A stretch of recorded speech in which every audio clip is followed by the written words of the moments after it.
Hello everyone, Max here with Fiction Rant, bringing you part 7 of my series discussing the Borg vs. Cybermen contest. This part will cover the tactics used by each faction. Starting with the Borg, they're all about efficiency. This is why both the big times of the Borg were attempting to assimilate Earth, they only sent one cube to do the job, because generally that's all they need, and often even that much is overkill.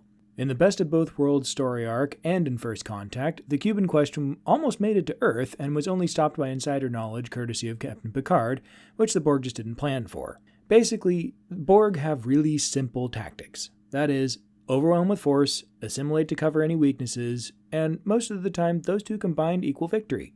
The problem arises because of their rigid adherence to efficiency. For example, multiple times now, Federation personnel have been able to beam aboard Borg vessels and just wander around unmolested until they took aggressive action, at which point they'd be quickly overwhelmed by drones and have to retreat. This is silly.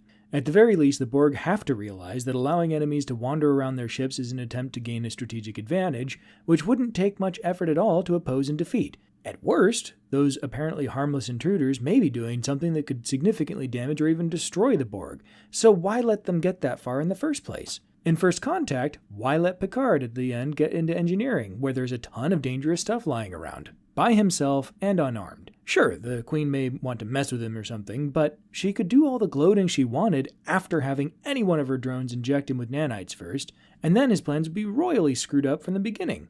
There's no telling if Data could have saved the day anyway, but for Picard's whole side of things, why take the risk? The Borg Queen is another baffling addition to the Borg.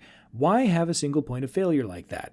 Being a collective means that any damage you inflict upon the Borg is inherently a drop in the ocean of power that they have, since you'd have to kill off a staggering number of drones and ships in order to even make a dent in their overall power. Sure, destroying a cube that's trying to assimilate Earth is a big deal for humanity, but for the Borg, it was just a minor setback. For them, it was Tuesday. The day Bison graced your village was the most important day of your life. But for me, it was Tuesday.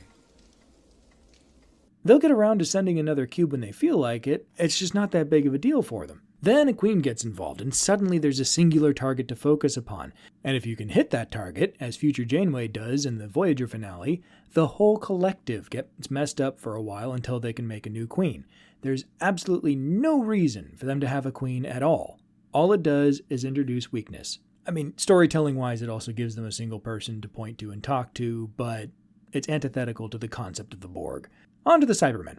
If I had to summarize Cybermen tactics in one word, it would be patience.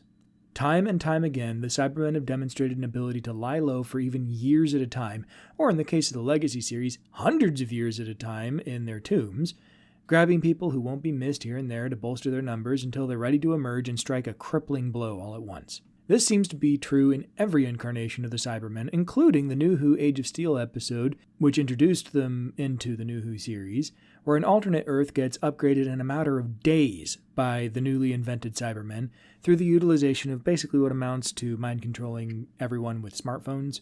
This initial strike was so effective that the Doctor and Rose end up having to leave without saving the day, in a rare total defeat for the Doctor. Granted, it was an alternate Earth, so regular Earth is fine, but it was this chilling vision of, if the Cybermen come to Earth, here's how quick it could just completely take over. We really don't get to see the Cybermen's space tactics at all, as far as I'm aware, during the series, since the show is largely focused upon stuff that happens on planets as opposed to above them, so I won't be talking about that element at all, really. For ground combat, though, when the fighting is actually started, Cybermen have sort of a no-holds-barred approach to warfare. They're really hard to kill, so they're generally happy to just march in guns blazing most of the time, but they've also been known to utilize specially designed viruses to kill or incapacitate their enemies, and I've already mentioned the cyber pollen, being able to assimilate the dead and all that in previous episodes. As with the Borg, the Cybermen also have a single point of failure in the cyber controller, though this is less of a tacked-on feature, like the Queen feels like, and more of a ground-up design flaw. Basically, each Cyberman itself isn't extraordinarily smart or anything like that, since their robotic bodies are just their bodies. Their brains are still whoever was there before, except with emotional inhibitors and stuff. So it's the cyber controller for any particular group that does the actual planning and calling the shots and all that kind of stuff. All that said, the destruction of the cyber controller is bad for any particular Cyberman group, but each unit is independent enough to be able to bounce back given enough time, and if a group of normal Cybermen doesn't have a controller, they will specifically seek out somebody with extraordinarily intelligence so they can upgrade them and make them into a new controller.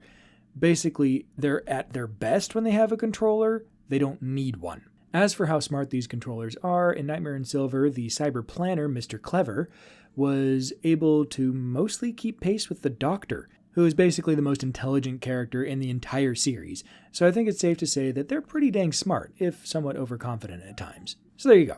Both factions are driven by efficiency and logic, though the Cybermen seem to use those as a means of improving themselves as opposed to being ruled by them, making them somewhat more flexible intellectually than the Borg.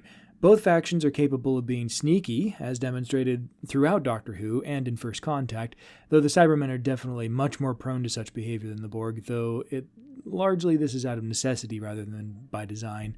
Come to think of it, it's actually odd to me because the Cybermen are this enemy that is as old as the Doctor Who series, and they're always scary, but rarely are they actually a formidable force in the universe. Even in Nightmare in Silver, when we get to see the super powerful combat Cybermen in action, the threat that they pose is considered to be a relic of the past rather than a clear and present danger until the characters are actually forced to face them directly.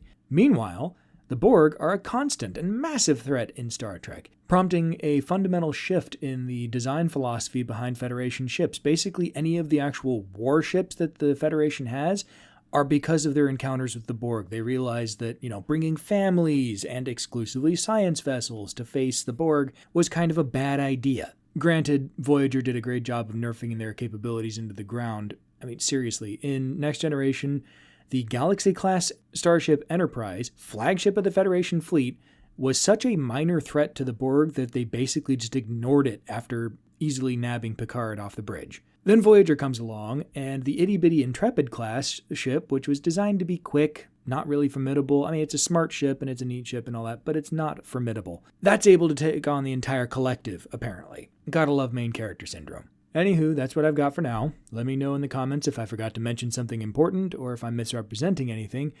Seriously, I've had a few comments on things that I forgot to mention in early pieces of this series and in my previous series that forced me to re-examine my conclusions, so I really appreciate the feedback.